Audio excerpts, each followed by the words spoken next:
Un magnat visite la tombe de son fils et trouve une femme pleurant avec une petite fille.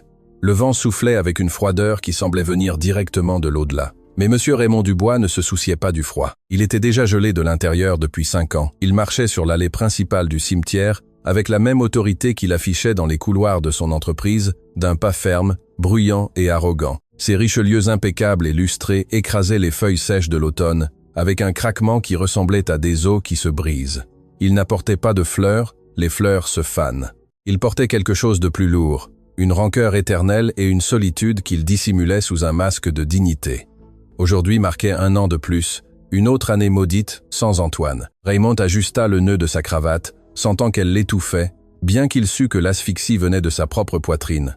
Il détestait ce jour. Il détestait le silence. Il détestait le soleil qui osait briller alors que son fils était sous terre.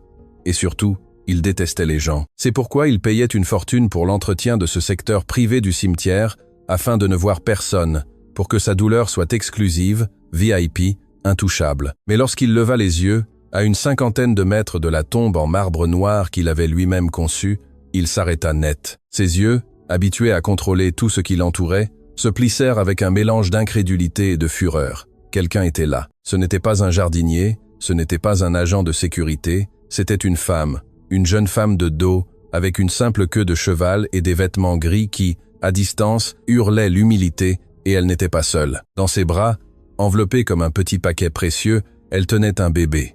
Le sang de Raymond bouillit instantanément. Il sentit cette chaleur venimeuse monter dans son cou. Comment osait-il? Qui avait laissé passer ces gens? Cet endroit était sacré, c'était son territoire. Voir une étrangère debout devant la dernière demeure de son fils, le grand héritier des Dubois, lui parut la plus grande insulte qu'il ait jamais reçue dans sa vie. Il accéléra le pas. Il ne marchait plus avec élégance.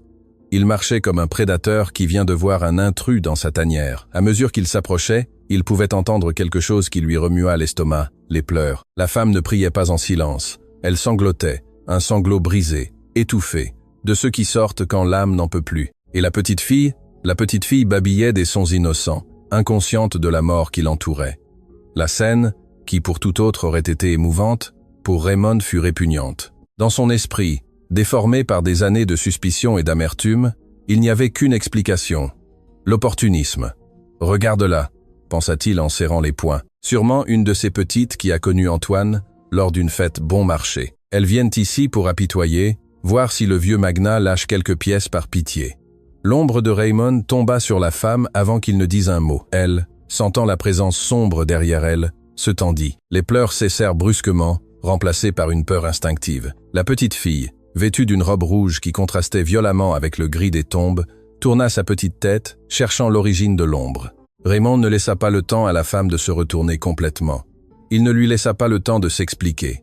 Il ne lui accorda pas une seconde de courtoisie. Sa voix grave et puissante brisa la paix du cimetière comme un coup de tonnerre. « J'ai dit au gardien que je ne voulais pas de raraudants ici », rugit Raymond, sa voix résonnant entre les arbres. La femme se retourna brusquement, serrant protectrice la petite fille contre sa poitrine. Ses yeux étaient rouges, gonflés, mais grands ouverts par la surprise. Elle était jeune, beaucoup plus jeune qu'il ne l'avait imaginé, avec un visage simple, sans maquillage, marqué par la fatigue et une tristesse authentique. Mais Raymond ne vit pas d'humanité en elle. Il ne vit qu'une ennemie. « Puis-je savoir ce que diable vous faites ici ?» continua-t-il, faisant un pas de plus, envahissant son espace personnel, la forçant à reculer jusqu'à ce que ses talons heurtent le bord de la tombe. « C'est une enceinte privée, propriété de la famille Dubois. Ne savez-vous pas lire les panneaux? Ou votre ignorance est-elle aussi grande que votre audace ?» La femme, tremblante, ouvrit la bouche pour parler, mais l'air resta coincé dans sa gorge. La petite fille, effrayée par les cris du vieil homme, commença à pleurer, un cri aigu qui perça les oreilles de Raymond. « Faites taire cette créature » cria-t-il, perdant totalement son sang-froid. « Vous profanez le repos de mon fils avec ce bruit infernal. Partez, partez tout de suite avant que j'appelle la police et que je vous fasse traîner jusqu'à la sortie. » La femme, Juliette, serra les dents. La peur initiale qu'elle avait ressentie en voyant l'homme imposant en costume bleu marine se transformait rapidement en autre chose. Ce n'était pas de la honte, c'était de l'indignation. Elle sentit le poids de sa fille Léa dans ses bras, et ce poids lui donna une force qu'elle ne savait pas qu'elle possédait. Raymond la regardait avec un mépris si pur qu'il semblait physique. Il la scruta de haut en bas, ses chaussures usées, son manteau bon marché, la vieille couverture de laine qui couvrait le bébé. Pour lui, Elle était de la racaille. Un rappel de tout ce qu'il avait essayé d'empêcher d'approcher son fils de son vivant. La médiocrité, la pauvreté, le besoin. Vous êtes devenue muette? Insista Raymond avec une grimace de dégoût. Ou attendez-vous que je sorte mon portefeuille? Car c'est ce que font les gens de votre genre, n'est-ce pas? Elles viennent pleurer sur les tombes d'hommes riches qu'elles n'ont pas pu attraper de leur vivant, utilisant un bébé emprunté pour voir si la famille leur jette quelques miettes. Juliette sentit comme si elle avait reçu une gifle. Elle fit un pas en avant, s'éloignant du bord de la tombe et affronta le regard d'acier du magnat. Sa voix sortit tremblante au début, mais gagna en fermeté à chaque mot. « Vous devez être Monsieur Raymond », dit-elle. Ce n'était pas une question, c'était soupir, une affirmation chargée de déception. « Antoine m'a parlé de vous. Il m'a dit que vous étiez un homme dur, mais il ne m'a jamais dit que vous étiez cruel. » En entendant le nom de son fils dans la bouche de cet inconnu, Raymond sentit une piqûre au cœur, mais son orgueil se blindait immédiatement. « N'osez pas prononcer son nom », cracha-t-il, la pointant d'un doigt accusateur qui tremblait de rage. « Vous n'avez aucun droit. Mon fils était un homme de classe, un homme du monde. Il n'avait rien à voir avec ceci. » Il fit un geste vague de la main, désignant ses vêtements et la petite fille. « Si jamais il a commis l'erreur de vous adresser la parole, ce fut par charité. Et maintenant qu'il est mort, cette charité est terminée. » Raymond s'approcha encore plus, son visage tordu par l'amertume. Il voulait la blesser. Il voulait qu'elle parte et ne revienne jamais. Il voulait effacer son existence. « Laissez-moi deviner l'histoire, » poursuivit Raymond d'un ton moqueur et venimeux. « Vous avez eu une nuit de chance avec l'héritier, n'est-ce pas? Ou peu? Étiez-vous la servante ou la serveuse d'un bar miteux qu'il fréquentait quand il voulait vivre des expériences? Et maintenant vous venez ici avec un enfant illégitime dans les bras, pensant que le grand-père sentimental tombera dans le piège. » La petite Léa enfouit son visage dans le cou de sa mère, sanglotant doucement. Juliette caressa le dos de sa fille, essayant de la calmer, tandis que ses propres yeux se remplissaient de larmes, non de tristesse, mais d'une rage impuissante. « Cet enfant n'est pas un piège, » dit Juliette d'une voix basse, presque un murmure. « Et je ne veux pas de votre argent. Si je suis venue aujourd'hui, si j'ai osé venir aujourd'hui, c'est parce qu'elle a 1 an. Et j'ai pensé, bêtement pensé que son père méritait de la voir, même de là-bas. » Raymond laissa échapper un rire sec, sans humour, un rire qui sonna comme un coup de fouet. « Son père, s'il vous plaît. » Raymond regarda la pierre tombale de marbre poli, puis regarda à nouveau la femme. « Mon fils avait des standards. Mon fils savait qui il était et à qui il appartenait. L'idée qu'il puisse engendrer quelque chose avec une femme comme vous est biologiquement offensante. Regardez-vous, et dites-moi si vous croyez vraiment que vous correspondez au monde des Dubois. » Juliette inspira profondément. L'air froid lui brûlait les poumons. Elle pouvait sentir le mépris de cet homme, la frappant comme des vagues contre un rocher. Elle savait qu'il ne l'écoutait pas. Il n'écoutait que ses propres préjugés. Il voyait les vêtements bon marché et en déduisait une moralité bon marché. « L'argent ne donne pas l'éducation, monsieur, » répondit Juliette en levant le menton. Ses yeux sombres brillèrent de dignité et, à ce que je vois, il ne donne pas non plus le bonheur. Vous êtes ici, vêtu d'un costume qui coûte plus cher que ma maison, hurlant sur une femme et un bébé dans un cimetière. Vous vous sentez puissant maintenant? Vous vous sentez grand en humiliant une mère célibataire? La question prit Raymond par surprise. Pendant une fraction de seconde, il resta silencieux. Mais son ego, nourri par des décennies à être le patron, le propriétaire, le maître, ne lui permit pas de reculer. « Je me sens comme un homme qui protège l'héritage de sa famille des parasites, » répondit-il froidement, retrouvant sa posture rigide. « Et vous êtes un parasite. Peu m'importe ce que vous croyez. Peu m'importe ce qu'Antoine a pu vous dire dans un moment de faiblesse. Tout ce qui m'importe, c'est que vous disparaissiez. » Raymond mit la main dans la poche intérieure de sa veste. Pendant un instant, Juliette pensa qu'il sortirait une arme, mais il sortit quelque chose qui, pour lui, était plus puissant. Un téléphone portable dernier cri. « Je vais compter jusqu'à 3, » dit Raymond, le doigt sur l'écran. « Si, en arrivant à 3, vous êtes toujours debout devant la tombe de mon fils, j'appellerai la sécurité et je vous ferai sortir de force et je m'assurerai qu'on vous interdise l'entrée de ce cimetière à vie. Vous n'aurez plus d'endroit où pleurer vos mensonges. » Juliette regarda l'homme, regarda la tombe froide et parfaite derrière lui, puis regarda sa fille, chaude et vivante dans ses bras. Elle comprit qu'il n'y avait rien qu'elle puisse dire pour briser le mur de pierre qui entourait le cœur de ce vieil homme. « Pas aujourd'hui, ne vous inquiétez pas, » dit Juliette avec un calme qui déconcerta Raymond. « Il n'est pas nécessaire d'appeler qui que ce soit. Nous partons déjà. Antoine m'a dit que votre père était un homme difficile, mais il s'est trompé. Vous n'êtes pas difficile. Vous êtes un homme pauvre, très pauvre. La seule chose que vous avez, c'est de l'argent. » Juliette se retourna. Elle ne courut pas, ne baissa pas la tête. Elle marcha lentement sur le chemin de gravier, berçant la petite fille qui cessait peu à peu de pleurer. Raymond resta là, le téléphone à la main, tremblant légèrement. Les mots de la femme résonnaient dans sa tête. « La seule chose que vous avez, c'est de l'argent. » Il voulut lui crier dessus de nouveau.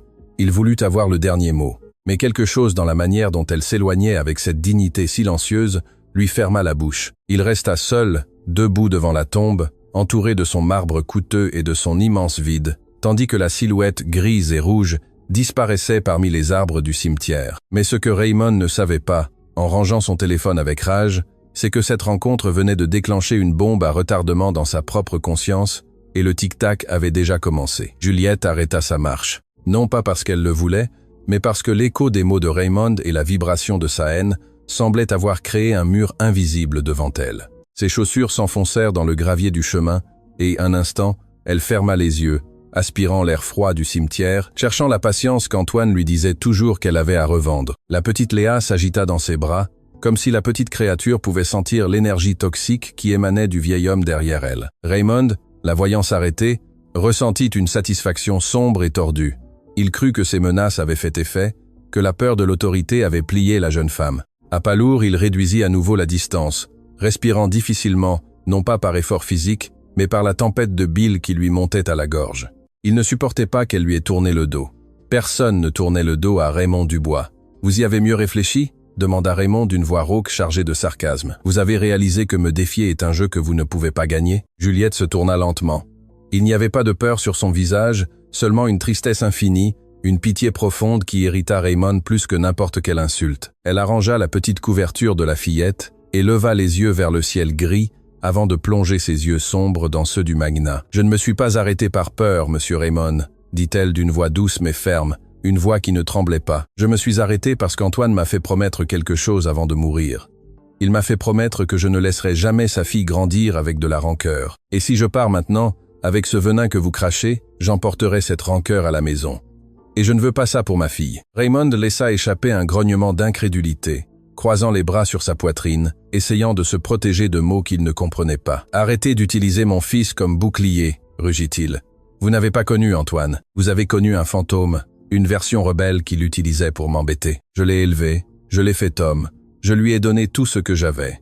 Vous lui avez donné des choses, » interrompit Juliette, élevant la voix pour la première fois. Le son résonna entre les vieilles tombes. « Vous lui avez donné des comptes bancaires, vous lui avez donné des voitures, vous lui avez donné une éducation à l'étranger pour le tenir éloigné, mais vous ne lui avez jamais donné de foyer. Antoine m'a tout raconté, monsieur. Il m'a raconté les nuits qu'il a passées à attendre votre retour de voyage d'affaires, les remises de diplômes auxquelles vous avez envoyé votre secrétaire, les anniversaires célébrés avec des cadeaux chers et des chaises vides. » Le visage de Raymond pâlit, passant du rouge furieux à un gris cendre. C'étaient des vérités qu'il avait enterrées sous des couches de justification professionnelle et de sacrifice pour l'avenir. Les entendre de la bouche de cette femme, de cette personne, était comme recevoir un coup de couteau dans le ventre. « Taisez-vous, » ordonna-t-il, faisant un pas menaçant. « Vous ne savez rien. »« J'en sais assez, » continua Juliette sans reculer d'un millimètre. Elle serra la petite fille plus fort, comme si elle voulait lui insuffler la vérité à travers sa peau. « Je sais qu'Antoine est mort triste. Je sais que sa plus grande douleur n'a pas été la maladie qui l'a emporté, mais de savoir que son propre père ne l'a jamais regardé dans les yeux sans le juger. Il ne cherchait pas votre argent, monsieur Raymond. Il cherchait votre approbation. Et comme il ne l'a jamais eu, il l'a cherché dans le monde et nous a trouvés, nous. » Juliette fit un pas vers lui, une lionne défendant la mémoire de son compagnon. « Nous ne sommes pas une erreur, monsieur. Nous ne sommes pas un piège. Nous sommes la famille qu'il a choisie parce que celle qu'il avait par le sang était trop occupée à compter des pièces. » Cet enfant, Juliette baissa les yeux vers Léa, qui observait le vieil homme avec des yeux curieux.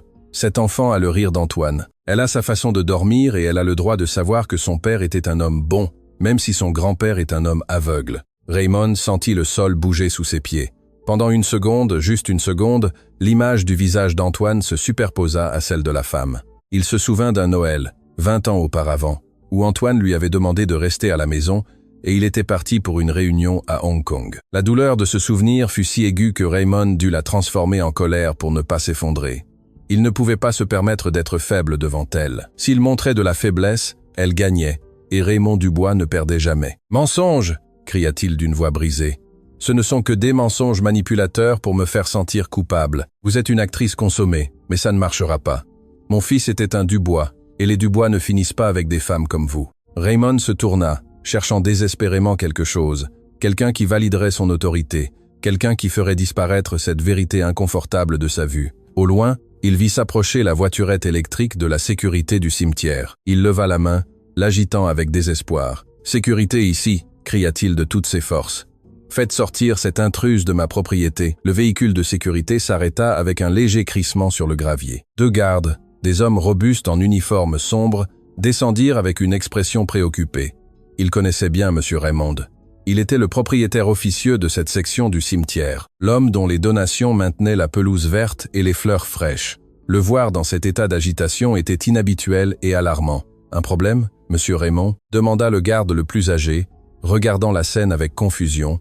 Un magnat au bord de la crise de nerfs et une jeune femme avec un bébé qui ressemblait plus à une statue de dignité qu'à une menace. « Bien sûr qu'il y a un problème », cracha Raymond, désignant Juliette d'un doigt tremblant. « Cette femme me harcèle, elle a profané la tombe de mon fils avec des scandales et des mensonges. Je veux qu'on la sorte d'ici immédiatement et je veux qu'on s'assure qu'elle ne remettra jamais les pieds dans cette enceinte. » Les gardes échangèrent des regards gênés.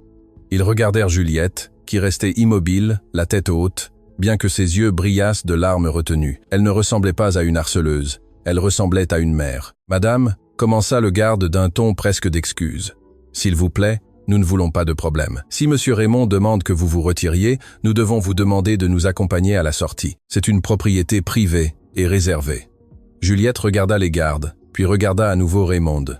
Le vieil homme haletait, le visage rouge, évitant son regard maintenant qu'il avait des renforts. Il s'était réfugié derrière les uniformes, incapable de soutenir la confrontation morale seul. « Il n'est pas nécessaire de me pousser, » dit Juliette d'une voix calme, bien qu'à l'intérieur son cœur battait à tout rompre à cause de l'humiliation. « Je connais le chemin, et ne vous inquiétez pas, monsieur le garde, je n'ai aucune intention de rester là où je ne suis pas la bienvenue. » Juliette ajusta Léa sur son épaule. La petite, sentant la tension du moment, laissa échapper un petit gémissement. Juliette lui embrassa la petite tête, lui murmurant quelque chose que personne d'autre n'entendit. Une promesse de protection contre la cruauté du monde. « Juste une chose de plus, monsieur Raymond, » dit Juliette avant de faire le premier pas vers la sortie. Sa voix résonna clairement, coupant l'air tendu. « Vous pouvez me chasser d'ici. Vous pouvez mettre des murs, des gardes et des grilles. Vous pouvez garder tout ce marbre froid et vos fleurs parfaites. Mais il y a quelque chose que vous ne pourrez jamais retirer d'ici, quel que soit le prix que vous paierez. » Raymond, qui avait regardé le sol,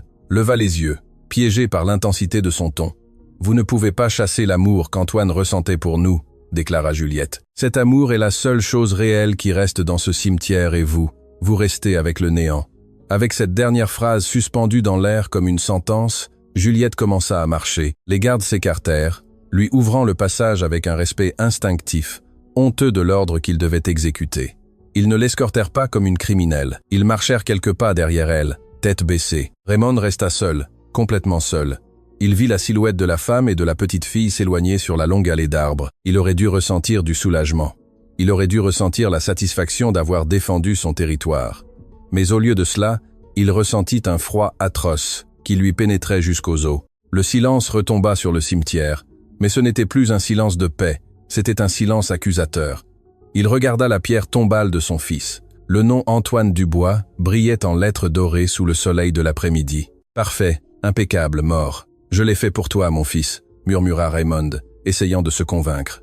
Sa voix sonna pathétique dans l'immensité du lieu. Cette femme était une opportuniste. Elle devait l'être. Tu ne pouvais pas avoir aimé quelqu'un comme ça. Mais le doute, cette petite graine que Juliette avait plantée avec ces mots, était déjà enracinée. Raymond se laissa tomber sur le banc de pierre devant la tombe.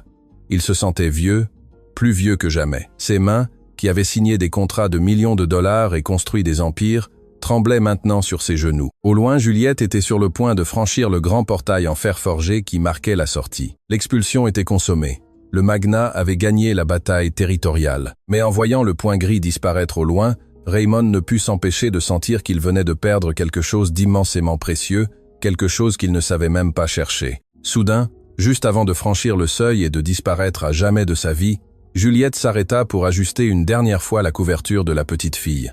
Et ce fut à cet instant précis, à cette fraction de seconde avant que l'histoire ne se termine en tragédie, que le destin décida d'intervenir. Raymond, le regard fatigué, fixé sur elle, vit quelque chose, un mouvement, une rotation. La petite fille, qui avait eu le visage caché dans l'épaule de sa mère, leva la tête. Par-dessus l'épaule de Juliette, à plus de 50 mètres de distance, les yeux du bébé cherchèrent, comme guidés par un fil invisible, la silhouette solitaire du vieil homme assis sur le banc. Raymond se pencha en avant, plissant les yeux. Son cœur fit un bond violent dans sa poitrine. « Ce n'est pas possible », murmura-t-il la gorge sèche. Il était impossible de distinguer les détails à cette distance, mais quelque chose dans la posture de la petite fille, dans la façon dont elle tourna la tête. Ce fut comme recevoir un coup électrique. Ce fut comme si le fantôme d'Antoine lui avait touché l'épaule. L'expulsion était terminée.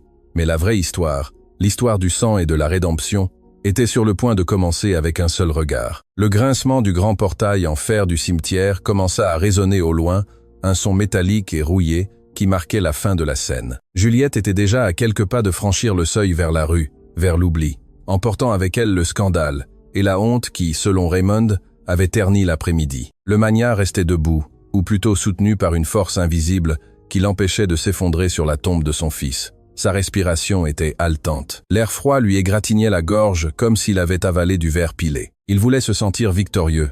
Il voulait ressentir ce plaisir familier d'avoir écrasé un inférieur, d'avoir remis de l'ordre dans son monde parfait. Mais il ne ressentait rien de tout cela. Il ne sentait qu'un tremblement dans les mains et un écho vide dans la poitrine. « C'est fini », se dit-il, essayant de retrouver son calme, lissant les plis invisibles de sa coûteuse veste. C'était une escroque, une actrice. Antoine n'aurait jamais pu tomber si bas, mais ses yeux, trahissant sa volonté, ne pouvaient se détacher de la silhouette de la femme qui s'éloignait. Il la voyait floue, une tache grise contre la lumière dorée du crépuscule qui filtrait à travers les arbres centenaires. Et puis ce fut le temps qui, jusque-là, avait couru avec la hâte de la fureur, s'arrêta brusquement.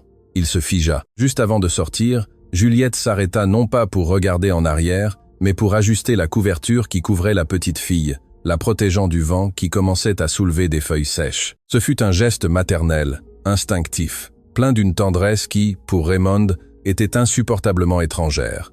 Et dans ce mouvement, l'angle changea. La petite Léa, qui jusque-là n'avait été qu'un petit paquet pleurant, un problème acoustique, tourna la tête. Peut être fût-ce l'éclat de la boucle de la ceinture de Raymond, ou peut être un instinct primitif du sang appelant le sang. La petite se hissa sur l'épaule de sa mère, cherchant du regard.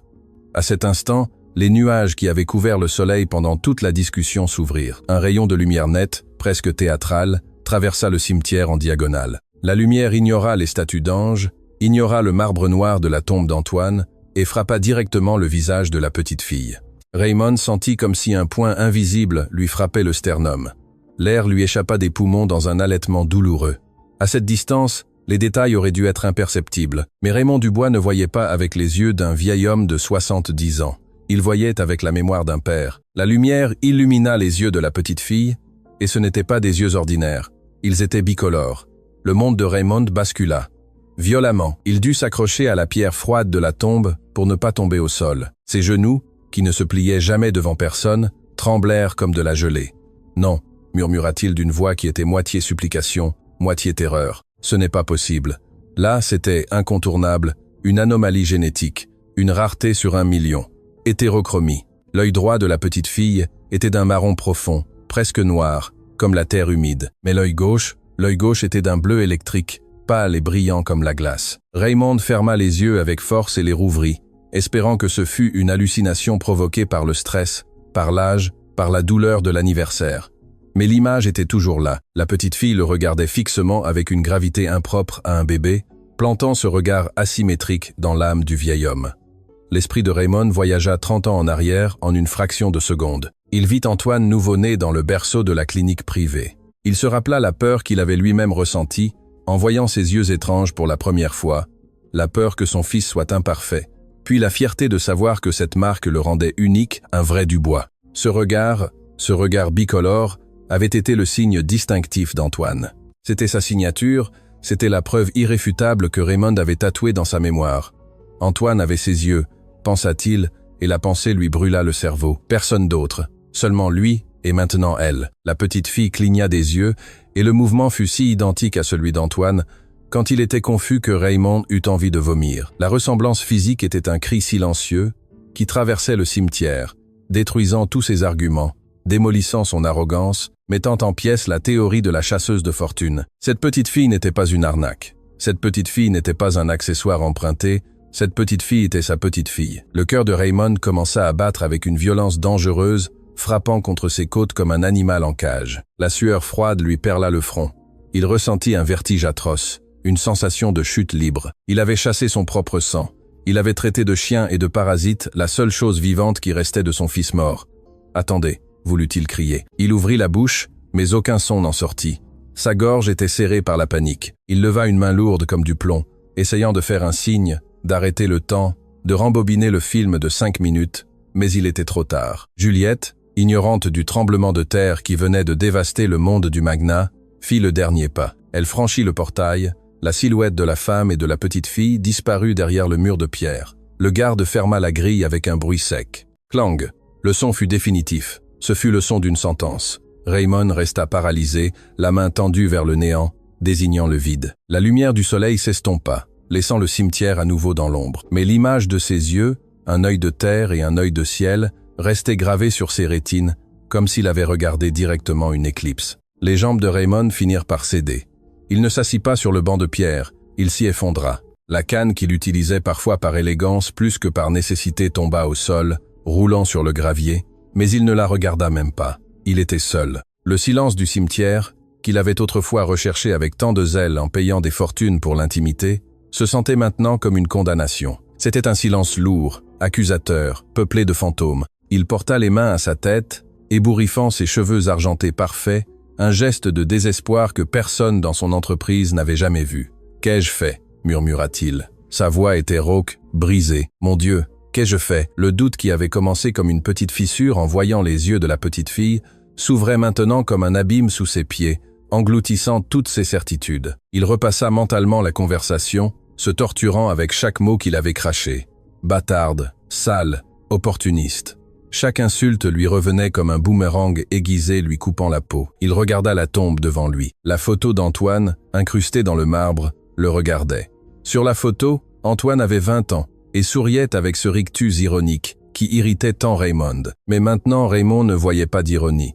Il voyait de la tristesse et il voyait les yeux, ces mêmes yeux bicolores qu'il venait de voir chez la petite fille. « Je lui ai dit que j'avais des standards », se reprocha Raymond, se remémorant ses propres mots avec dégoût. Je lui ai dit qu'il ne s'intéresserait jamais à quelqu'un comme ça. Mais et s'il ne connaissait pas son fils autant qu'il le croyait? La question était un poison lent. Raymond s'était toujours vanté de contrôler la vie d'Antoine, de savoir ce qui était le mieux pour lui, de le guider ou de le pousser vers le succès. Mais Antoine s'était éloigné. Les dernières années avaient été un mystère, une série d'appels courts et froids, de visites obligées à Noël. Antoine avait construit une vie en marge du manoir Dubois, une vie secrète, et puis un souvenir frappa Raymond avec la force d'un train. C'était il y a 5 ans, 2 semaines avant l'accident qui tua Antoine. Raymond était dans son bureau, révisant des fusions d'entreprises quand une enveloppe arriva. Elle n'avait pas d'expéditeur d'entreprise, seulement l'écriture désordonnée d'Antoine. Pour papa, urgent. Raymond se souvint d'avoir ressenti de l'agacement.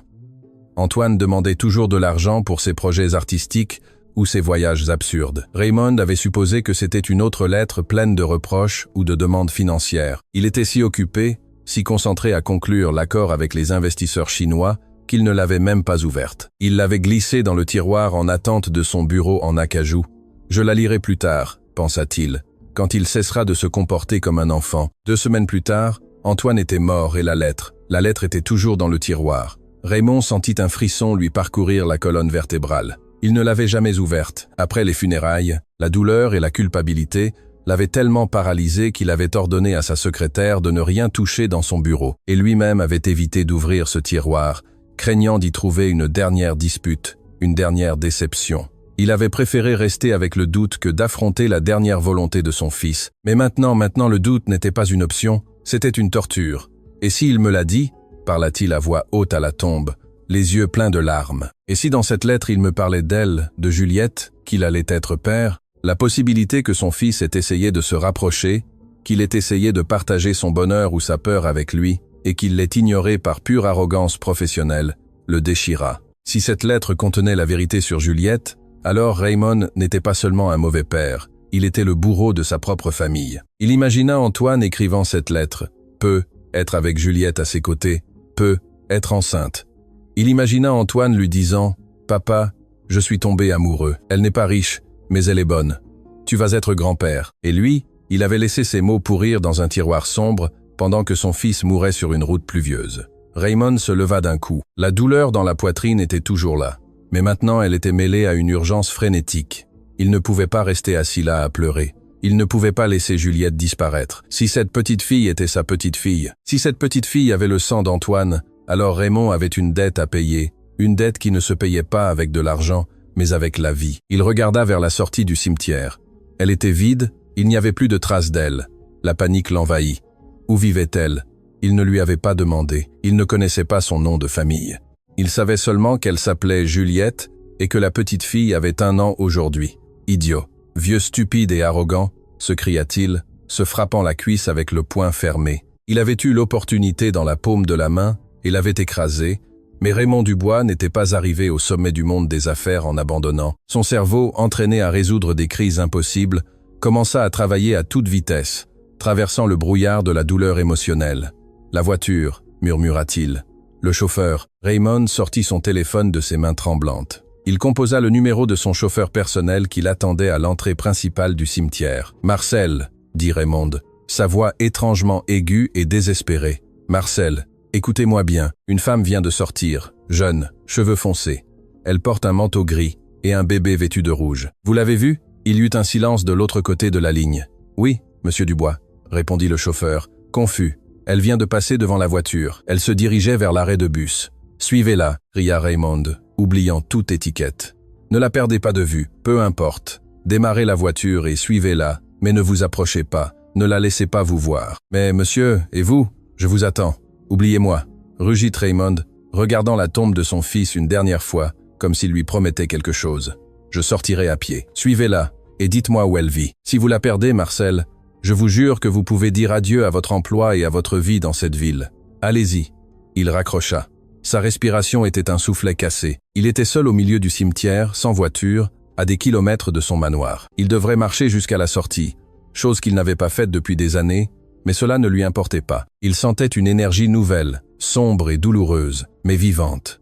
Il regarda de nouveau la photo d'Antoine. La lumière du soleil avait presque disparu et le visage de son fils était dans l'ombre. « Si c'est vrai, » murmura Raymond en touchant la pierre froide du bout des doigts, « si cette petite fille est la tienne, Antoine, je te jure que je vais arranger ça, même si je dois ramper, même si je dois supplier. » Raymond se retourna et commença à marcher vers la sortie. Il ne marchait plus avec l'arrogance d'avant, il marchait avec hâte, boitant légèrement, poussé par la peur terrifiante d'être arrivé trop tard au rendez-vous le plus important de sa vie. Le doute n'était plus corrosif. Maintenant, c'était le carburant qui le brûlait de l'intérieur, l'obligeant à bouger. Il devait trouver cette lettre et il devait trouver cette petite fille. Le silence à l'intérieur de la Mercedes-Benz blindée était absolu. Un vide artificiel conçu pour isoler ses occupants du bruit du monde extérieur. Mais Raymond Dubois ne ressentait pas la paix. Il ressentait de la claustrophobie. Il était assis sur le siège arrière en cuir crème, les mains serrées sur ses genoux, regardant par la vitre teintée comment le paysage de la ville se transformait de manière brutale et grotesque. Ils avaient laissé derrière eux les avenues arborées, les bâtiments de verre et les zones résidentielles protégées par de hauts murs et une sécurité privée. Maintenant, la voiture de luxe avançait comme un vaisseau spatial extraterrestre dans des rues étroites et chaotiques qui faisaient protester la suspension allemande. Les maisons ici n'avaient pas de jardin, elles avaient des grilles rouillées, il n'y avait pas de silence, il y avait de la musique à plein volume, des chiens aboyant sur les toits et des enfants courant parmi les ordures accumulées au coin des rues. « Vous êtes sûr que c'est ici, Marcel ?» demanda Raymond d'une voix faible qui dénotait l'incrédulité et le dégoût. L'idée que son sang, un Dubois, respire cet air contaminé, lui retournait l'estomac. « Oui, monsieur », répondit le chauffeur, regardant dans le rétroviseur avec inquiétude. « Je l'ai vue entrer dans cette maison verte au coin, la 3e à droite. Elle est là depuis 20 minutes. » Raymond regarda la maison indiquée. C'était une petite construction d'un seul étage avec la peinture écaillée qui révélait la brique nue en dessous. Le toit était en tôle par endroits. À la fenêtre avant, un vieux rideau bougeait avec la brise. Ce n'était pas une maison selon les standards de Raymond. C'était à peine un abri, une caverne. « Arrête », ordonna Raymond. « Mais ne vous approchez pas trop. Je ne veux pas qu'il nous voie encore. » La voiture s'arrêta doucement à environ 50 mètres. Raymond baissa un peu la vitre électrique, juste assez pour que le bruit de la rue entre. Il entendit un accordéon lointain, le cri d'un vendeur ambulant et soudain quelque chose qui le paralysa. Le pleur d'un bébé, sa petite fille. De sa position, il avait un angle direct vers la fenêtre de la maison. La lumière était allumée à l'intérieur une lumière jaune et faible, il vit une ombre bouger. C'était Juliette. Elle ne portait pas son manteau gris. Maintenant, elle portait un simple t-shirt et avait les cheveux lâchés. Elle marchait de long en large avec la petite fille dans les bras, la berçant. Raymond observa fasciné et horrifié, comme s'il regardait un documentaire sur une espèce différente. Il vit Juliette s'arrêter devant un petit réchaud à gaz. Il la vit chauffer un biberon, testant la température du lait sur son propre poignet, avec un soin infini. Il la vit embrasser le front de la petite fille, 1, 2, 3 fois, tout en lui murmurant des choses qu'il ne pouvait pas entendre, mais qu'il pouvait imaginer. Il n'y avait pas de servante, pas de nounou en uniforme, pas de chauffage central. Il n'y avait qu'elle, une femme seule contre le monde, essayant de calmer une créature au milieu de la précarité. « Antoine, soupire », murmura Raymond, sentant une douleur aiguë dans sa poitrine. « Comment as-tu pu permettre cela? Comment as-tu pu vivre ainsi ?» L'image de la pauvreté digne que Juliette projetait entrait en collision violente avec la richesse misérable que Raymond ressentait à ce moment-là. Il avait un manoir de 12 pièces vides. Elle avait une boîte à chaussures pleine d'amour, et cela le mettait en colère. Cela le mettait en colère parce que cela défiait sa logique. L'argent devait acheter la sécurité, le bien, être, le bonheur. Et là, il y avait cette femme sans un sou, donnant à sa petite fille quelque chose qu'il n'avait jamais donné à Antoine, une présence absolue. Mais son esprit d'homme d'affaires, froid et calculateur, transforma rapidement cette culpabilité en stratégie. Il ne pouvait pas laisser la petite fille là. C'était dangereux, c'était indigne, c'était une insulte au nom de famille. Il devait la sortir de là. Et Raymond Dubois ne connaissait qu'une seule façon de résoudre les problèmes, en achetant la solution. « Marcel, donnez-moi le carnet de chèques qui est dans la boîte à gants, » dit Raymond, durcissant son expression. Il essuya une larme traîtresse qui s'était échappée de son œil et retrouva son masque de fer. « Monsieur, vous allez descendre ?» demanda le chauffeur en lui tendant le carnet de cuir. « C'est un quartier compliqué. Je devrais vous accompagner, n'est-ce pas ?» coupa Raymond, rangeant le carnet de chèques dans la poche intérieure de sa veste, comme si c'était une arme chargée. « C'est une affaire de famille et je vais la régler tout de suite. Attendez-moi ici, moteur allumé. Nous reviendrons avec la petite fille. » Marcel écarquilla les yeux, mais ne dit rien. Raymond ouvrit la portière de la voiture. L'air extérieur sentait l'humidité et la nourriture frite. Ses chaussures italiennes touchèrent l'asphalte cassé. Il ajusta sa veste, leva le menton et marcha vers la maison verte. Il ne marchait pas comme un grand-père repentant. Il marchait comme un général qui va négocier la reddition de l'ennemi. Il allait sauver sa petite fille. Et si pour cela il devait écraser l'orgueil de cette femme avec une montagne de billets, il le ferait sans hésiter. Les voisins assis sur les bancs se turent en le voyant passer. Un homme en costume avec une montre en or et une allure aristocratique marchant dans ces rues était une anomalie. Il le regardait avec méfiance, avec hostilité. Raymond sentit leur regard rivé sur son dos, mais les ignora. Il n'avait qu'un seul objectif. La porte en bois décolorée au bout du chemin. Il arriva à l'entrée, il n'y avait pas de sonnette. Il frappa le bois avec ses jointures, 3 coups secs et autoritaires. Toc, toc, toc. À l'intérieur, les pleurs du bébé cessèrent momentanément. On entendit des pas légers. Raymond retint son souffle, préparant son discours, préparant son offre, préparant sa victoire. La porte s'ouvrit avec un grincement de gonds sans huile, et là elle était, Juliette. Juliette ouvrit la porte, s'attendant à voir la voisine qui lui apportait parfois des croissants ou peu, être le propriétaire réclamant le loyer en avance. Quand elle vit Raymond Dubois debout sur son seuil, emplissant l'encadrement de la porte de sa présence imposante et de son costume sombre, elle fut glacée. Sa première réaction fut instinctive. Elle fit un pas en arrière et referma à moitié la porte, protégeant de son corps l'intérieur de la maison où Léa dormait dans un parc d'occasion. « Que faites-vous ici ?» demanda-t-elle d'une voix tremblante, mais chargée d'une alerte défensive. Son cœur battait à tout rompre. Il l'avait suivi. Il venait lui crier plus d'insultes. Il venait avec la police. Raymond ne demanda pas la permission d'entrer. Il poussa simplement la porte doucement avec la main, forçant Juliette à reculer pour ne pas être frappée. Il entra dans le petit salon comme s'il était chez lui, ses yeux scrutant l'espace avec une rapidité critique, le canapé affaissé, les murs tachés d'humidité, la petite télévision ancienne, au fond, le parc où la petite jouait avec un ours en peluche auquel il manquait un œil. « C'est encore pire que ce que j'imaginais », dit Raymond sans saluer, parlant au vide. « Mon fils, mon sang vivant dans ce taudis. » Juliette retrouva son souffle et sa fureur. Elle referma la porte d'un coup et se posta devant lui, lui barrant le passage vers la petite fille. « Sortez de ma maison !» exigea-t-elle en désignant la porte. « Vous n'avez pas le droit d'envahir mon foyer. Si vous ne partez pas tout de suite, je vais crier. » Raymond la regarda avec un calme exaspérant, mit la main dans sa poche et sortit le carnet de chèques et un stylo en or. « Je ne suis pas venu me battre, ma fille. Je suis venu négocier. » Son ton était celui des affaires, froid, direct, sans émotion. « J'ai vu la petite fille, j'ai vu ses yeux, je sais que c'est la fille d'Antoine. » Juliette se tendit.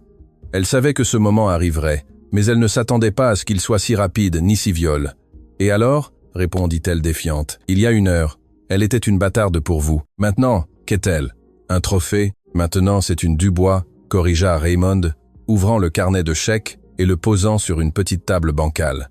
Et les Dubois ne vivent pas dans des endroits où le toit tombe en morceaux. Les Dubois n'ont pas froid, les Dubois ne mangent pas de reste. » Raymond écrivit un chiffre rapide sur le chèque, arracha le papier avec un son sec et le tendit à Juliette. Elle ne le regarda même pas. « Regardez le chiffre », insista Raymond en agitant le papier devant son visage. « C'est plus d'argent que vous ne pourriez en gagner en 10 vies en faisant ce que vous faites. C'est assez pour acheter une maison décente dans une autre ville, pour lancer une entreprise, pour vivre comme une reine. »« Qu'est-ce que vous achetez ?» demanda Juliette, ressentant un profond dégoût. Ses mains étaient serrées en poing à ses côtés.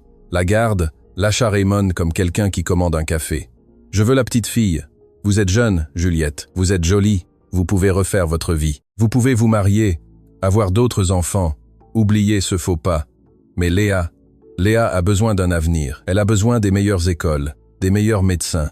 Elle a besoin de voyager. Elle a besoin de relations. Vous ne pouvez lui offrir que de l'amour et de la pauvreté.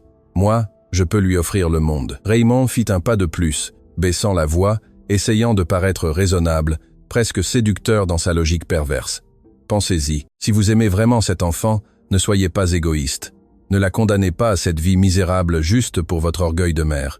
Laissez-la venir avec moi. Elle aura mon nom de famille.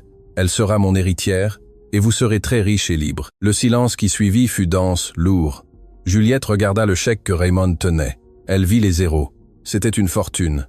C'était vrai. Avec cet argent, elle n'aurait plus jamais à se soucier de payer l'électricité ou d'acheter des couches. Elle pourrait se sauver. Raymond vit son hésitation et sourit intérieurement. « Tout le monde a un prix, pensa-t-il. C'est toujours une question de trouver le bon chiffre. » Juliette leva la main lentement. Raymond pensa qu'elle allait prendre le chèque. Mais au lieu de cela, Juliette saisit le poignet du magnat avec une force surprenante, écartant le papier de son visage d'un geste brusque. « Vous n'avez rien compris, » dit-elle d'une voix qui venait des entrailles, une voix vibrante de dignité blessée. « Vous croyez que parce que vous avez un compte bancaire infini, vous pouvez acheter des gens? Vous croyez qu'être père, c'est signer des chèques, et qu'être grand-père, c'est payer des écoles ?» Juliette lâcha son poignet comme s'il la brûlait et recula jusqu'au parc. Elle souleva Léa dans ses bras. La petite, voyant sa mère altérée, s'accrocha à son cou. « Regardez cet enfant, monsieur Raymond. Regardez-la bien. » Juliette tourna le bébé pour qu'il la voie. Elle ne sait pas ce qu'est une Mercedes-Benz. Elle ne sait pas ce qu'est la marque Chanel. Mais elle sait que quand elle pleure, je suis là. Elle sait que quand elle a faim, je la nourris. Elle sait que je suis son refuge. Vous dites que je suis égoïste, mais l'égoïste, c'est vous. Juliette marcha vers lui, le forçant à reculer vers la porte. Vous voulez l'acheter pour nettoyer votre conscience. Vous voulez l'acheter pour remplir le manoir vide que votre fils détestait. Vous voulez la transformer en un autre trophée, en un autre Dubois froid et solitaire comme vous. Eh bien non. Juliette saisit le chèque que Raymond tenait toujours, le déchira en 2 morceaux, puis en 4, et laissa tomber les confettis de papier millionnaire aux pieds lustrés du vieil homme. « Ma fille ne se vend pas, ni pour 1 million, ni pour tout l'or du monde.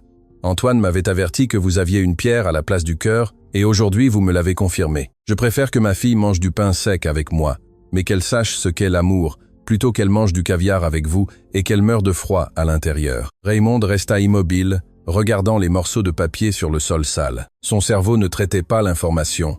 Personne n'avait jamais déchiré un de ses chèques. Personne ne lui avait dit non à autant d'argent. Il se sentit petit, il se sentit ridicule, debout là, avec son costume cher au milieu de ce salon pauvre. « Vous faites une erreur », balbutia Raymond. Mais sa voix n'avait plus de force. L'autorité lui avait échappé. Vous le regretterez quand elle grandira et vous demandera pourquoi elle n'est pas riche. Que lui direz-vous? Je lui dirai la vérité, répondit Juliette en ouvrant la porte en grand. Je lui dirai que son grand-père était un homme si pauvre qu'il n'avait que de l'argent et que je l'ai suffisamment aimé pour la sauver de lui. Juliette désigna la rue sombre. Partez et ne revenez jamais. Si vous vous approchez de nous de nouveau, j'appellerai la police.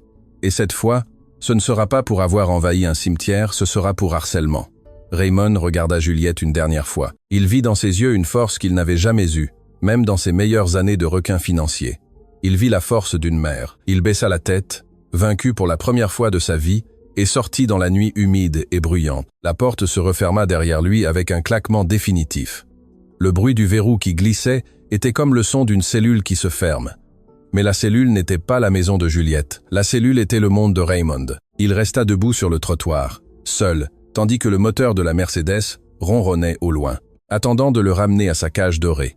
Raymond resta à regarder le bois écaillé de la porte fermée. Ce n'était pas une porte blindée, ni en chêne sculpté, ni dotée de serrures intelligentes comme celle de son manoir. C'était une simple planche de pin peinte en verre bon marché, une barrière physique ridiculement fragile qui pourtant lui semblait à cet instant plus impénétrable que le coffre-fort de la Banque de France. À ses pieds, les morceaux de papier du chèque de millionnaire gisaient éparpillés sur le ciment sale de l'entrée, se mêlant à la poussière et aux feuilles sèches.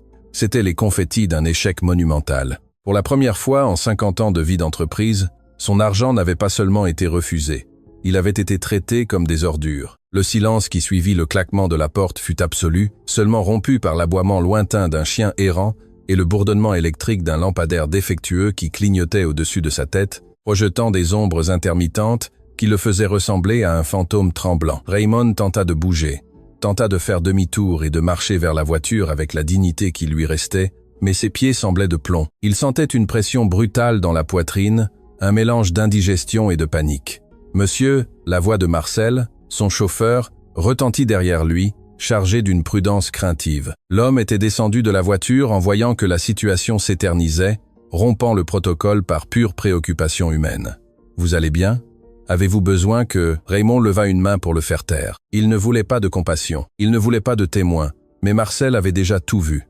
Il avait vu monsieur Raymond Dubois, le requin de la finance, être expulsé d'une masure de banlieue par une jeune femme en t-shirt. À la voiture, ordonna Raymond d'une voix qui sonnait comme du papier de verre sur de la pierre. Il ne regarda pas son employé, il ne regarda pas les voisins qui, maintenant plus courageux, se penchaient à leurs fenêtres et porches, murmurant entre eux, montrant du doigt le vieux riche qui était venu perturber leur paix. Raymond se pencha. Ce fut un mouvement douloureux, ses genoux arthritiques craquant, un geste qui salit le bas de son pantalon de costume avec la poussière du sol. De ses mains tremblantes, il ramassa un des morceaux du chèque déchiré. Ce n'était qu'un fragment de papier bleuté, mais il contenait une partie de sa signature. Il le serra dans son poing jusqu'à ce que ses jointures blanchissent, ses ongles s'enfonçant dans la paume de sa main. Ce papier était la preuve de sa stupidité. Il marcha vers la Mercedes-Benz noire comme un homme qui marche vers l'échafaud. En entrant dans la voiture, le contraste fut violent. L'odeur de cuir neuf, l'air conditionné parfaitement régulé, le silence hermétique, tout ce qui représentait auparavant son succès, se sentait maintenant comme une moquerie. Le luxe était froid, le luxe était mort. Dans cette maison verte, avec une odeur d'humidité et de lait chaud, il y avait de la vie. Ici, il n'y avait que l'isolement. « Au manoir, monsieur ?» demanda Marcel, regardant dans le rétroviseur. Ses yeux montraient une pitié qui brûlait Raymond comme de l'acide. « Oui, au manoir », répondit Raymond, fermant les yeux et posant sa tête sur le siège. « Et Marcel, éteignez la radio. Je ne veux rien entendre. » Le voyage de retour fut une torture psychologique. Tandis que la voiture glissait doucement dans les rues défoncées du quartier, Raymond ne pouvait s'empêcher de revoir des images de ce qu'il laissait derrière lui. Il vit un jeune père portant son enfant sur les épaules au coin de la rue, riant en achetant des gaufres. Il vit un couple de personnes âgées assises sur des chaises en plastique sur le trottoir, se tenant la main, sans rien de matériel de valeur autour d'eux, mais avec une paix sur leur visage que Raymond n'avait pas ressentie même pendant ses meilleures vacances à Monaco. Ils ont tout, pensa-t-il, et la pensée lui provoqua un vertige nauseux. Et je n'ai rien. La ville défila par la fenêtre comme un film flou. Les quartiers pauvres firent place aux zones commerciales puis aux avenues exclusives. Les murs devinrent plus hauts, les arbres plus taillés, les lumières plus brillantes, mais plus il s'approchait de son monde, plus il se sentait petit. Il se souvint du visage de Juliette. Il n'y avait pas de haine dans ses yeux, à la fin il y avait de la pitié. « L'égoïste, c'est vous », lui avait-elle dit. La phrase rebondissait sur les parois de son crâne. Elle avait raison. Toute sa vie avait été une construction égoïste. Il avait accumulé des richesses pour se sentir en sécurité, pour contrôler les autres, pour que personne ne puisse le blesser.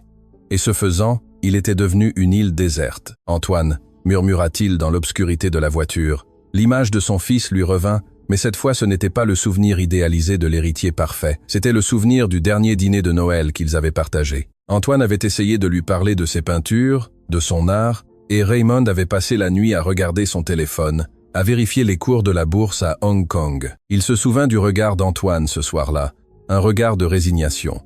Son fils avait cessé d'essayer de se connecter avec lui bien avant de mourir. Son fils avait compris que pour Raymond, l'amour était une transaction, et c'est pourquoi il était parti. C'est pourquoi il avait cherché refuge dans les bras d'une femme qui n'avait rien à lui offrir d'autre qu'un cœur battant. La voiture s'arrêta devant l'immense portail en fer forgé de la résidence Dubois. Les grilles s'ouvrirent lentement, automatiques, fantomatiques. L'allée était bordée de cyprès parfaits, de statues de pierre et de fontaines illuminées. C'était magnifique, c'était impressionnant, c'était un cimetière pour les vivants. Raymond descendit de la voiture avant que Marcel ne puisse lui ouvrir la portière. Il avait besoin d'air, mais l'air là, haut sur la colline des riches, était mince et stérile. « Vous pouvez vous retirer, Marcel, » dit-il sans se retourner. « Emportez la voiture. Je ne veux pas la voir ici.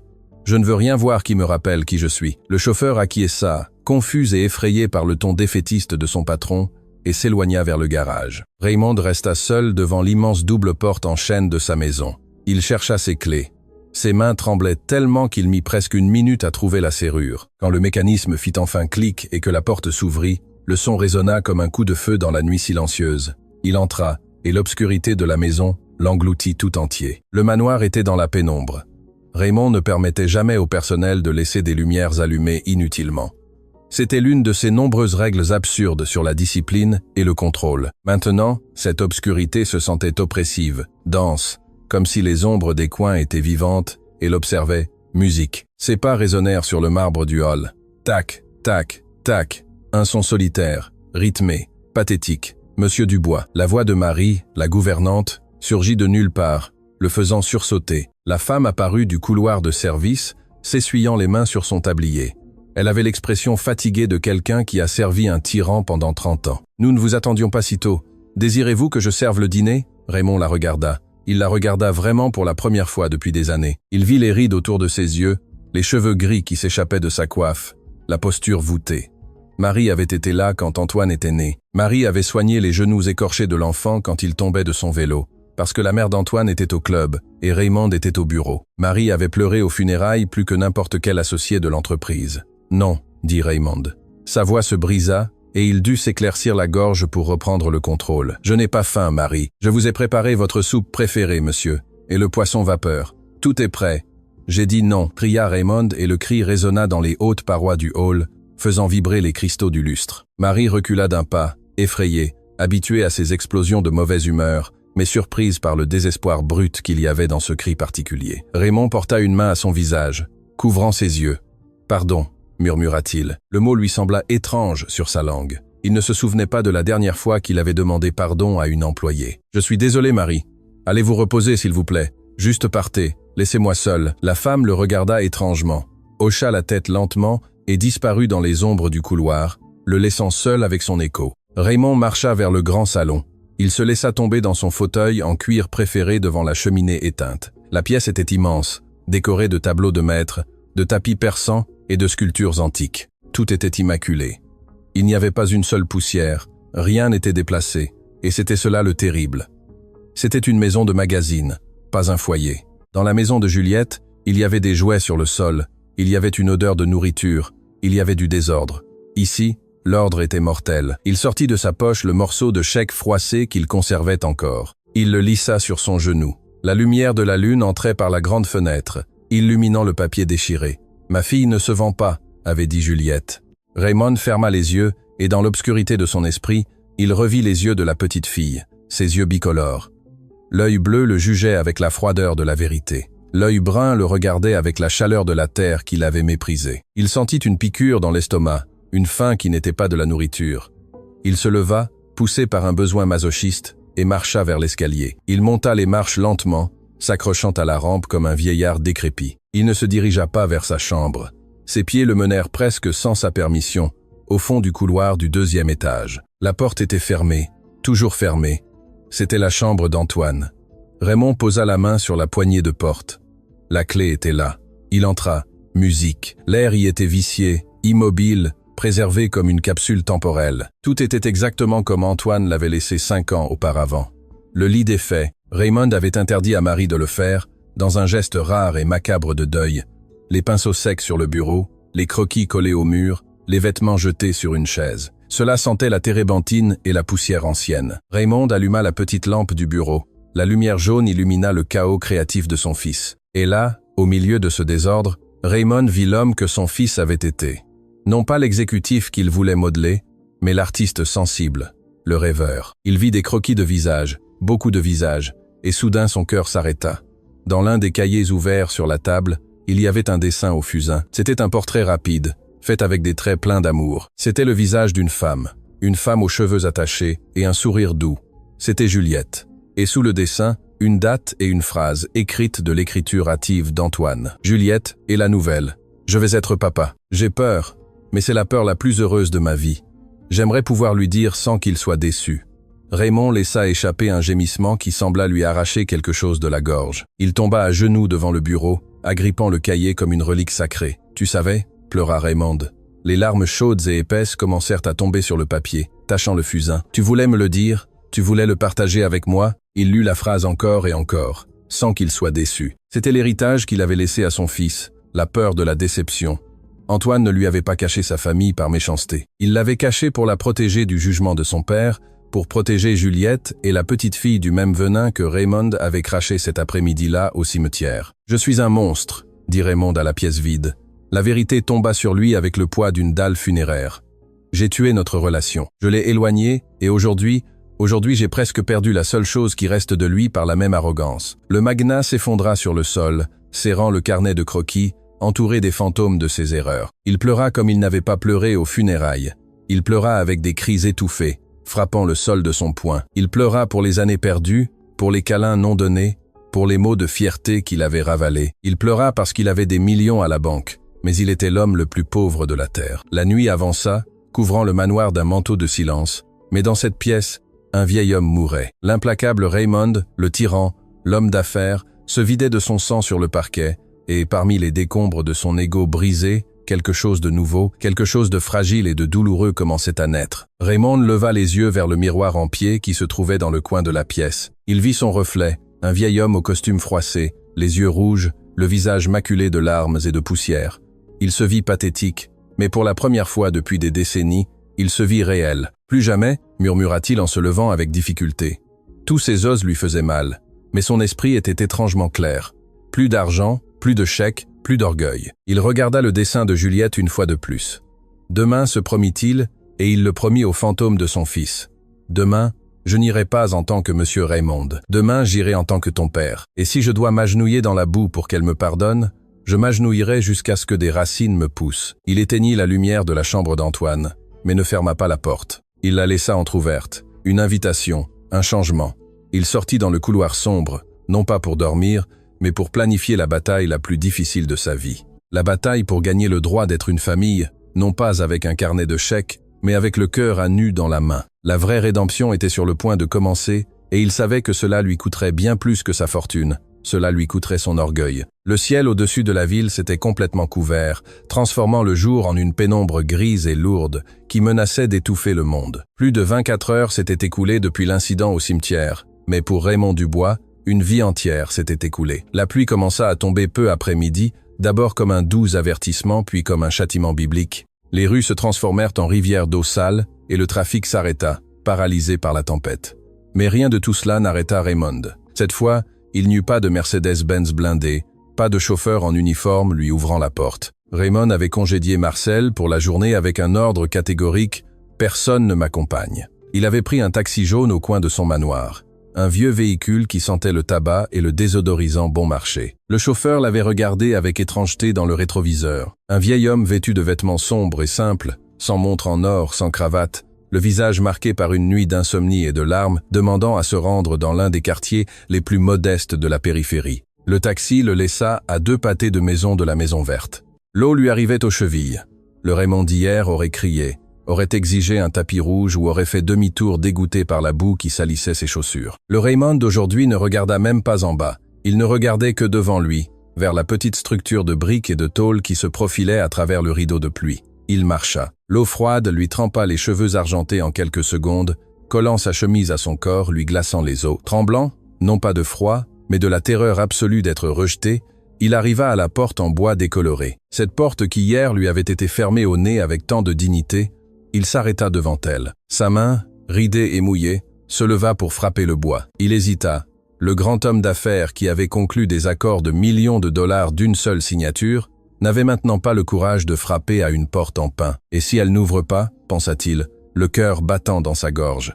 Et si elle appelle la police comme elle l'a promis, je le mérite. Je mérite qu'on me traîne d'ici.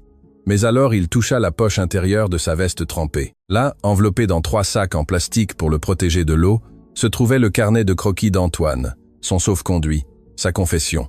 Il frappa. Toc, toc. Le son fut faible, presque étouffé par le bruit de la pluie frappant le toit en tôle. Il attendit 1 minute, 2 minutes. Personne n'ouvrit. Le désespoir commença à lui gratter la poitrine. Il frappa de nouveau un peu plus fort, appuyant son front contre le bois humide. « S'il vous plaît » murmura-t-il. « S'il vous plaît, Juliette. » On entendit le bruit du verrou. Raymond se redressa, essayant de paraître humain, essayant d'effacer l'image du monstre qu'il avait été hier. La porte s'ouvrit de quelques centimètres seulement. La chaîne de sécurité était en place. Le visage de Juliette apparut dans l'interstice. Ses yeux étaient fatigués, avec des cernes marquées. En voyant qui c'était, son expression se durcit instantanément. Il n'y eut pas de peur cette fois, seulement un agacement profond. « Je vous ai dit que si vous reveniez, j'appellerais la police », dit-elle d'une voix tranchante. Elle fit mine de fermer la porte. Non. Raymond glissa ses doigts dans l'encadrement de la porte, un geste désespéré et dangereux. Si elle avait poussé, elle lui aurait brisé la main. « Attendez, je ne viens pas me battre. Je ne viens rien acheter. » Juliette arrêta l'impulsion de la porte, mais ne retira pas la chaîne. Elle le regarda de haut en bas. Elle vit l'homme trempé, les cheveux ruisselant d'eau sur son visage, tremblant de froid, sans le costume de pouvoir, sans l'arrogance. Il ressemblait à un chien errant qui avait perdu son chemin. « Que voulez-vous » demanda-t-elle sans adoucir le ton. « Vous venez encore insulter ma maison ? Vous venez me dire que ma fille est une bâtarde ? Parce que si c'est le cas, monsieur, je vous jure que je ne réponds plus de moi. Je viens demander pardon, » dit Raymond. Sa voix se brisa au milieu de la phrase. Ce ne fut pas un discours répété, ce fut un gémissement. Juliette cligna des yeux, surprise. Le silence s'installa entre eux, seulement rompu par la pluie torrentielle. « Le pardon est gratuit, monsieur Raymond, mais la confiance ne l'est pas. Allez-vous-en dans votre manoir. Il n'y a rien pour vous ici. J'ai quelque chose. » Raymond lutta avec la poche de sa veste, ses doigts engourdis par le froid s'empêtrent en sortant le paquet enveloppé de plastique. « J'ai quelque chose qui est à vous, quelque chose qu'Antoine, quelque chose qu'il voulait que vous ayez. » Juliette regarda le paquet dans ses mains. La mention du nom d'Antoine la désarma. La curiosité et la douleur se mêlèrent dans son regard. Lentement, très lentement, elle retira la chaîne de sécurité, ouvrit la porte, mais resta sur le seuil, bloquant le passage. Raymond n'essaya pas d'entrer. Au lieu de cela, il fit quelque chose qui brisa le dernier fragment de son ego. Là, dans la petite entrée en ciment, sous la pluie qui tombait du toit sans gouttière, le grand Raymond Dubois plia les genoux. Il s'agenouilla. Il ne se soucia pas de la boue, il ne se soucia pas de la douleur dans ses articulations. Il s'agenouilla devant la femme qu'il avait traitée de chasseuse de fortune. Il s'agenouilla devant la mère de sa petite fille. Juliette porta une main à sa bouche, étouffant un cri de surprise.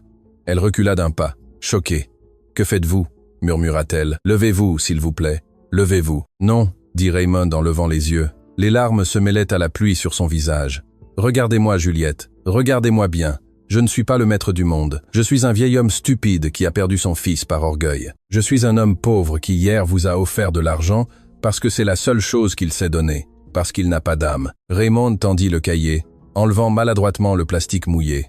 Il l'ouvrit à la page marquée. Le papier était un peu humide sur les bords, mais le dessin au fusain était intact. Le visage de Juliette souriait du papier, dessiné avec l'amour que seul Antoine savait exprimer. « J'ai trouvé ça hier soir dans sa chambre » sanglota Raymond, lui offrant le cahier comme si c'était son propre cœur. Il vous aimait vraiment, et il avait peur de me le dire parce qu'il savait que je gâcherais tout, et il avait raison. J'ai tout gâché. Même après sa mort, j'ai failli tout gâcher. Juliette prit le cahier, ses mains tremblaient, elle regarda le dessin, reconnut l'écriture d'Antoine en bas. J'ai peur, mais c'est la peur la plus heureuse de ma vie. Un sanglot s'échappa de la gorge de Juliette. Elle serra le cahier contre sa poitrine, fermant les yeux.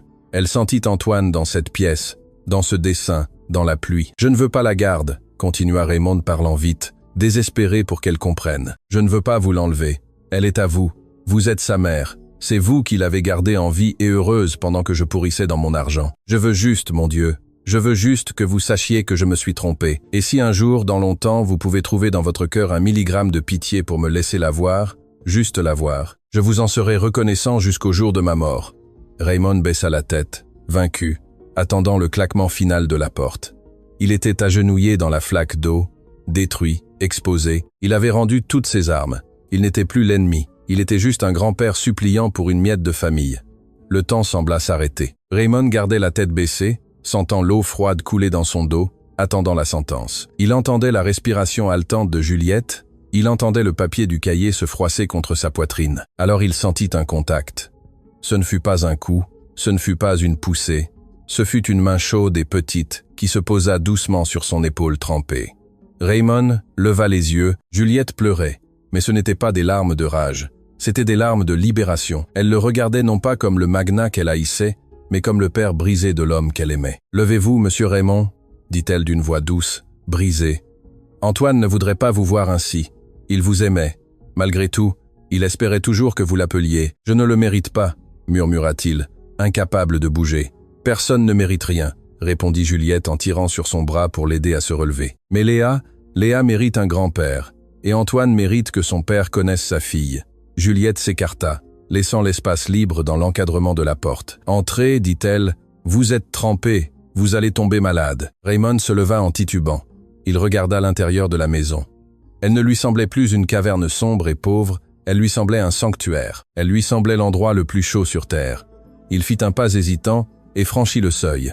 La chaleur du petit réchaud le frappa immédiatement, contrastant avec le froid de sa peau. Cela sentait le talc et le café fraîchement moulu. Juliette ferma la porte derrière lui, laissant dehors la tempête, le bruit, le monde cruel. « Attendez ici, dit-elle, désignant le canapé affaissé qu'il avait méprisé hier. Je vais vous apporter une serviette, et je vais la porter. » Elle, Raymond resta debout au milieu du salon, dégoulinant d'eau sur le sol en ciment poli, mais il n'osa pas s'asseoir. Il sentait qu'il salirait tout de sa présence. Il regarda autour de lui avec des yeux nouveaux. Il vit les photos d'Antoine collées au mur avec du ruban adhésif. Des photos qu'il n'avait jamais vues. Antoine riant dans un parc, Antoine peignant une fresque. Antoine serrant Juliette avec un ventre arrondi. Il était heureux, pensa Raymond, et une paix douloureuse inonda sa poitrine. Sans mon argent, sans mon approbation, il était heureux. Juliette revint avec une serviette blanche usée, mais propre et la lui tendit. Raymond s'essuya le visage et les mains, se sentant indigne d'un tel soin. Et puis Juliette se tourna vers le parc qui était dans le coin de la pièce. « Léa, mon amour », murmura-t-elle en soulevant la petite fille. « Regarde qui est venu. » Raymond retint son souffle. Son cœur battait si fort qu'il craignait qu'il n'éclate. Juliette s'approcha avec la petite fille dans les bras. La petite portait une grenouillère jaune en coton. Elle avait les cheveux en désordre et les joues roses de sommeil. Et là, il y avait les yeux. Léa le regarda. L'œil brun et l'œil bleu se fixèrent sur lui. Il n'y avait pas de jugement dans ce regard. Il n'y avait pas de rancœur pour les insultes d'hier. Il n'y avait qu'une curiosité pure, innocente, absolue. La petite fille tendit une petite main potelée vers lui, fascinée par l'éclat argenté de ses cheveux mouillés. « Bonjour », dit Raymond. Sa voix était un filet tremblant et doux. Une voix qu'il n'avait pas utilisée depuis qu'Antoine était un bébé. « Bonjour, petite. » Juliette s'approcha d'un pas de plus, brisant la dernière barrière de sécurité. « Voulez-vous la prendre ?» demanda Raymond. Il la regarda avec panique. « Je suis mouillé, je suis sale. C'est votre petite fille ?» Raymond, dit Juliette, l'appelant par son prénom pour la première fois, sans le monsieur, sans le titre, juste l'homme. Elle ne voit pas vos vêtements, elle vous voit à vous. De ses mains qui tremblaient violemment, Raymond tendit les bras. Juliette déposa la petite fille avec soin. Le poids était léger, mais il eut l'impression qu'on lui avait confié l'univers entier. Léa se blottit instinctivement contre sa poitrine, agrippant de sa petite main le revers de sa veste mouillée. Raymond ferma les yeux et enfouit son nez dans les cheveux doux de la petite fille. Cela sentait la vie, cela sentait l'avenir, cela sentait le pardon. Un sanglot profond, guttural, s'échappa de sa poitrine. Raymond pleura. Il pleura serrant sa petite fille, la berçant maladroitement. Il sentit que la glace qui avait recouvert son cœur pendant 5 ans se brisait, fondait, se dissolvait en larmes chaudes. « Pardonne-moi, Antoine », murmura-t-il contre la petite tête de la fille. « Pardonne-moi, mon fils. Je promets, je te jure sur ma vie. Elle, je ne la laisserai pas tomber. Je ne commettrai pas les mêmes erreurs. » Juliette observait la scène à quelques pas, les bras croisés et les larmes coulant sur ses joues. Elle vit l'homme puissant, réduit à l'essentiel. Un grand-père aimant sa petite fille. Elle vit la rédemption se produire sous ses yeux. Léa, sentant la vibration des pleurs du vieil homme, leva les yeux et toucha sa joue mouillée de ses petits doigts comme si elle voulait sécher ses larmes. Raymond ouvrit les yeux et la regarda à travers le voile à queue. L'œil bleu de la petite semblait briller d'une lumière propre, comme si Antoine lui faisait un clin d'œil de l'au-delà, lui disant « Il était temps, papa, il était temps ». Dans ce petit salon humble, tandis que la pluie frappait furieusement les fenêtres, le contrat le plus important de la vie de Raymond Dubois fut signé. Il n'y eut ni avocat, ni signature, ni clause. Il n'y eut qu'une accolade, un silence partagé, et la promesse tacite qu'à partir de ce moment, l'argent cesserait d'être le roi pour faire place à quelque chose de beaucoup plus puissant, la famille. La pluie avait cessé, laissant derrière elle l'odeur incomparable de terre mouillée et de propreté profonde. Cet arôme qui ne reste qu'après une tempête qui a emporté tout le vieux. Dans le petit salon de la Maison Verte, le temps avait recommencé à s'écouler, mais à un rythme différent. Raymond Dubois, l'homme qui faisait trembler les marchés boursiers d'un simple appel, était assis au bord du canapé affaissé, une serviette sur les épaules et une tasse de café chaud entre les mains. Ce n'était pas le meilleur café du monde, c'était de l'instantané, et il était servi dans une tasse ébréchée qui disait « Souvenir de Biarritz ». Mais Raymond le trouva divin, il y goûta le pardon. Léa s'était endormie dans ses bras il y a 20 minutes. Le poids de la petite contre sa poitrine était une ancre qui le maintenait attaché à la réalité, empêchant son esprit de s'envoler vers les préoccupations vaines de sa vie antérieure. Juliette était assise en face de lui sur une chaise en bois, l'observant avec un mélange de prudence et d'espoir. « Je dois partir », murmura Raymond, bien que chaque fibre de son corps lui cria de rester. « Mon chauffeur doit me chercher dans toute la ville et je ne veux plus l'inquiéter. Je vais vous appeler un taxi », dit Juliette en se levant. « Non », Raymond l'arrêta d'un geste doux. « Avant de partir, Juliette, je dois vous faire comprendre quelque chose. Ce qui s'est passé aujourd'hui n'est pas un caprice d'un vieil homme triste. Je ne vais pas disparaître demain. Je ne vais pas retourner dans ma tour d'ivoire et oublier ce qui s'est passé. » Juliette le regarda fixement. « Les mots sont beaux, Raymond, mais ce sont les actions qui construisent les ponts. Antoine m'a appris cela. Je sais, et je vais construire ce pont pierre par pierre, non pas avec de l'argent, mais avec ma présence. » Raymond regarda la petite fille endormie, puis Juliette. « Je ne vais pas vous offrir un manoir aujourd'hui. Je ne vais pas vous insulter avec des luxes que vous n'avez pas demandés.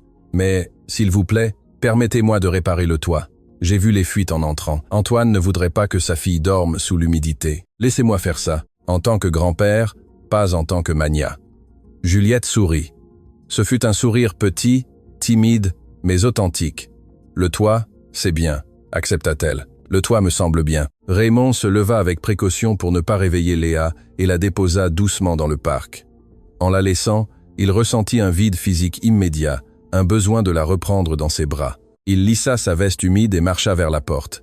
Avant de sortir, il se tourna. « Merci », dit-il d'une voix brisée. « Merci de ne pas m'avoir fermé la porte. Merci de m'avoir sauvé. » Il sortit dans la nuit fraîche. Alors qu'il marchait vers l'avenue pour chercher un transport, Raymond Dubois ne sentait pas le froid. Il sentait, pour la première fois en 5 ans, qu'il avait une raison réelle de se réveiller le lendemain. 3 mois plus tard, le bureau de Raymond au 40e étage du gratte-ciel du quartier d'affaires avait changé, non pas dans sa structure. Il avait toujours la vue panoramique sur la ville et les meubles design, mais dans son essence. Le bureau, auparavant dégagé et stérile comme une table d'opération, avait maintenant un cadre photo bon marché dans un coin. Sur la photo, une petite fille d'1 an souriait la bouche tachée de gâteau et, à ses côtés, un vieil homme aux cheveux ébouriffés riait aux éclats. Sa secrétaire, une femme qui travaillait depuis 15 ans avec la peur d'être renvoyée pour avoir respiré trop fort, entra avec une pile de documents. « Monsieur Dubois, les avocats de la fusion avec le groupe asiatique sont sur la ligne 2. Ils disent que c'est urgent